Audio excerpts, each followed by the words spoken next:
Hello नमस्कार, मी आहे कोमल आणि आपली सिरीज चालू आहे ज्याच्यामध्ये आपण अपेंडिक्स याबद्दल माहिती मिळत आहोत.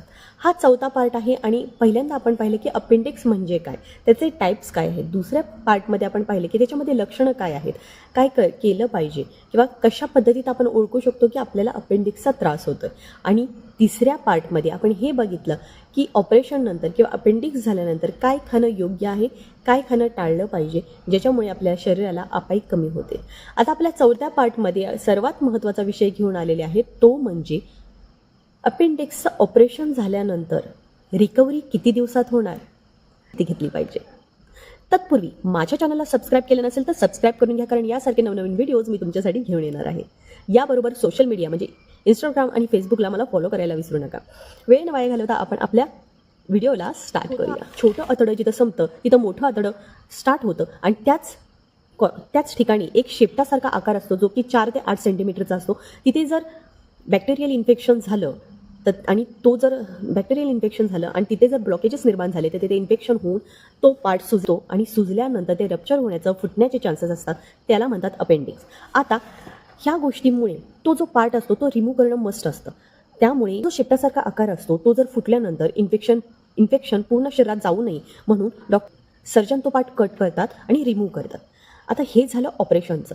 परंतु जेव्हा आता यामध्ये ऑपरेशन करताना सर्वात महत्त्वाचं हे 2 पार्टमध्ये होतं. एक असतं ते 2 पार्ट असतात. एक असतं ओपन सर्जरी आणि एक असतं लॅप्रोस्कोपिक. लॅप्रोस्कोपिकमध्ये जास्त रेस्ट घेण्याची गरज नसते, कारण तिथे सुपरविजनखाली जे काही 24 तास असतात किंवा 72 तास असतात. त्याच्यानंतर तुम्ही उठू शकत असाल, बोलू शकत असाल, चालू शकत असाल तर काहीही स्ट्रेस घ्यायचा नाही.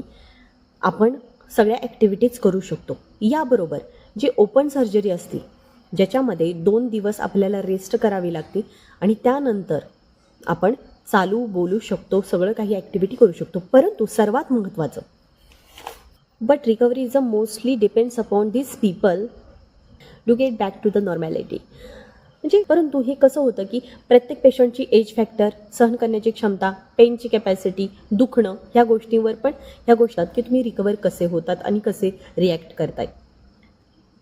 त्याबरोबर तुमचं पॉझिटिव्ह थिंकिंग पण पाहिजे की मी यातनं लवकरात लवकर बाहेर पडेन.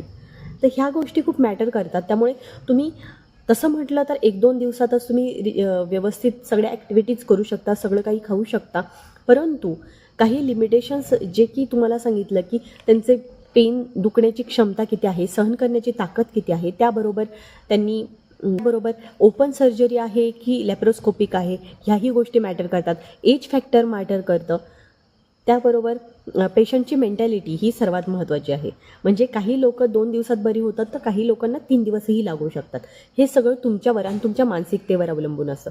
त्यामुळे घेणं तेवढंच गरजेचं आहे. काळजी घ्या. व्हिडिओ आवडला असेल तर माझ्या चॅनलला सबस्क्राईब करा, कारण यासारखे नवनवीन व्हिडिओज मी तुमच्यासाठी घेऊन येणार आहे.